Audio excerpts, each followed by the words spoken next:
Bonjour et bienvenue sur la chaîne de l'application Kismat. Dans cette vidéo, je vais te parler d'un DM, un devoir maison qui est tombé dans un collège. Et je remercie l'élève de m'avoir envoyé son énoncé et je vais te montrer qu'on ne peut pas bloquer quand on fait un DM de géométrie grâce à l'application Kismat. Et oui, on n'est pas là pour bloquer parce qu'on n'a pas que ça à faire, sinon on perd son temps et on n'a pas le temps de réviser les autres matières. Alors, on a un exercice où on nous demande de déterminer l'aire du triangle ABE. Alors, pour les formules des aires, tu vas dans l'application, dans le chapitre géométrie, il est tout en bas, tu cliques dessus et tu arrives sur plein de choix possibles. Et il y en a un qui s'appelle formule, périmètre, aire, volume, conversion. Tu cliques dessus. Et ensuite, tu vas sur le bouton qui s'appelle si tu veux les formules sur les périmètres et aires. Parce que c'est dingue, on cherche une aire. Tu cliques dessus. Et tu vas te retrouver avec une page où il y a toutes les formules possibles. Alors nous, ici, on a un triangle, le triangle ABE. Tu verras, c'est le paragraphe F pour l'aire d'un triangle. Base fois hauteur divisé par 2. D'ailleurs, je te rappelle que la base, c'est le côté que tu veux. Par contre, la hauteur, il faut qu'elle soit perpendiculaire à cette base. Enfin bref, c'est tout expliqué avec des mots simples dans l'application. Je te laisse aller lire. Mais là, le triangle ABE, il est rectangle. Donc, on va se servir du paragraphe d'en dessous, le paragraphe G, quand on a un triangle rectangle. Et on se rend compte que dans ces cas-là, l'aire base fois hauteur divisé par 2, et bien la base et la hauteur, on peut prendre les côtés qui sont de chaque côté de l'angle droit. Donc là, l'aire du triangle ABE, ça va être AB fois BE divisé par 2. AB, on connaît, c'est 3,2, c'est donné dans l'énoncé. Mais on ne connaît pas BE. Comment on va trouver BE? Pas très compliqué. Tu vas toujours dans le chapitre géométrie, sur la page, cette fois-ci, résoudre un exercice de géométrie. Et là, une fois que tu as cliqué dessus, tu vas te retrouver sur plusieurs possibilités. La première s'appelle première étape, comment trouver la réponse. Cette page, il faut que tu la mettes en favori dans l'appli. Pour ça, il y a un petit cœur à gauche, tu cliques dessus, il va se colorier en rouge. C'est mignon, c'est magnifique, c'est pas un like, non, c'est simplement qu'une fois dans l'appli, sur la page d'accueil, tu as un onglet favori tout en bas et tu retrouveras tous les cours que tu as mis en favori, ça évitera de la chercher. Pourquoi il faut la mettre en favori? Cette page, elle est super importante. La géométrie, c'est quasiment la moitié de l'année à l'école. Et si tu as un exercice de géométrie que tu bloques, tu vas sur cette page et tu ne bloqueras plus jamais ta vie. Et oui, on n'est pas là pour bloquer. Donc, on doit calculer la longueur BE et on ne sait pas quoi utiliser. Donc, tu vas sur cette page, première étape, comment trouver la réponse et tu verras, tu as tout ce qui peut t'arriver en contrôle ou dans un exercice ou en DM, peu importe. Et ça va te dire quoi faire pour pas que tu bloques. Alors, soit on utilise le théorème de Pythagore, soit le théorème de Thalès, la trigonométrie, etc. Et là, pour calculer la longueur BE, on voit qu'on a la configuration de Thalès. Je ne sais pas si tu le vois, la configuration ACDBE. C'est comme un papillon et D, c'est le centre du papillon.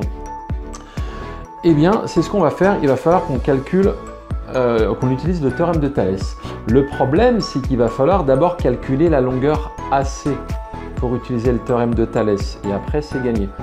Mais comment on fait pour trouver AC?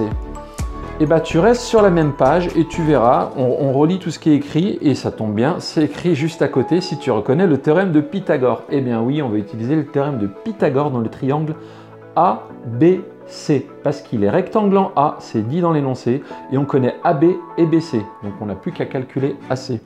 Donc tu cliques sur si tu reconnais le théorème de Pythagore, tu arrives sur une page, tu vas tout en bas et c'est écrit si tu veux les keys, c'est par ici. Tu cliques dessus. Et là, tu vas te retrouver sur plusieurs keys. Tu cliques sur la première. Elle s'appelle si tu veux calculer une longueur et que ton triangle est rectangle. À partir de là, tu te laisses guider, tu donnes le nom de ton triangle, les longueurs, etc. Triangle ABC, AB 3,2, etc. Et tu verras, tu cliques sur valider. Toute la réponse va être détaillée, expliquée étape par étape quand il y a besoin avec la méthode. Comme ça, tu apprends rapidement la méthode et ça t'évite de bloquer et chercher des trucs faux et de perdre ton temps. Avec Kismat, ton rendement de révision sera excellent. Donc avec ça, tu vas trouver la longueur AC. Alors maintenant qu'on a calculé la longueur AC, je te rappelle qu'il faut qu'on calcule la longueur BE pour calculer l'aire du triangle ABE. Et pour ça, tout à l'heure, l'application nous a dit « Tiens, est-ce que tu reconnais le théorème de Thalès ?» Et oui, on veut utiliser le théorème de Thalès dans la configuration papillon ACDBE. Le problème, c'est que pour utiliser le théorème de Thalès, il faut qu'on ait des droites parallèles. Et ici, notamment, la droite AC et la droite BE. Mais on ne sait pas si elles sont parallèles, c'est pas écrit dans l'énoncé, donc on va le démontrer. Comment? Non, commence pas à chercher, t'inquiète pas, on n'est pas là pour bloquer. Tu retournes dans le chapitre géométrie, mais tu retournes sur la page qui s'appelle résoudre un exercice de géométrie et ensuite tu sais le fameux bouton qu'il faut que tu mettes vraiment en favori qui s'appelle première étape, comment trouver la réponse. Voilà, comme ça cette page, il faut vraiment qu'elle soit en favori. Tu cliques là-dessus et tu descends. Tu verras, on ne reconnaît ni Pythagore, ni Thalès, ni de la trigonométrie, on n'a pas d'angle. Par contre, on arrive au paragraphe B, deuxième théorème. Et tu vois le schéma du deuxième théorème et c'est écrit en dessous, si tu reconnais ce schéma dans ton exercice, et ben c'est exactement ce qu'on a. Tu vois, on a deux angles droits au niveau du sommet A et du sommet B, au niveau du point A et B. Et bien tu cliques là-dessus et tu verras, c'est ce théorème qu'il faut utiliser. Donc grâce à ce théorème, on peut démontrer que AC est parallèle à BE. Comment on rédige? Je ne vais pas t'expliquer ça dans cette vidéo, sinon elle va durer trop longtemps. Je t'explique juste comment trouver la réponse en géométrie et je te prouve qu'en géométrie, tu ne bloqueras plus jamais avec l'application Kismat. Donc pour trouver la réponse, voilà, AC parallèle à BE, c'est cette propriété. Donc tu verras, il y en a plusieurs, il faut juste prendre la bonne, mais ça, je t'expliquerai ça dans une autre vidéo. Et une fois qu'on sait que AC est parallèle à BE, on peut utiliser le théorème de Thalès. Donc ce qu'on fait, c'est que cette fois-ci, sur la même page, au-dessus, tu vas sur le bouton qui s'appelle si tu reconnais le théorème de Thalès. Tu cliques dessus et tu verras, il y a plusieurs possibilités. Le théorème de Thalès, ça permet de calculer une longueur et ça permet de savoir si des droites sont parallèles. Bien là, on veut calculer la longueur BE. Eh bien, tu cliques sur le bouton qui s'appelle cela permet de calculer la longueur d'un segment.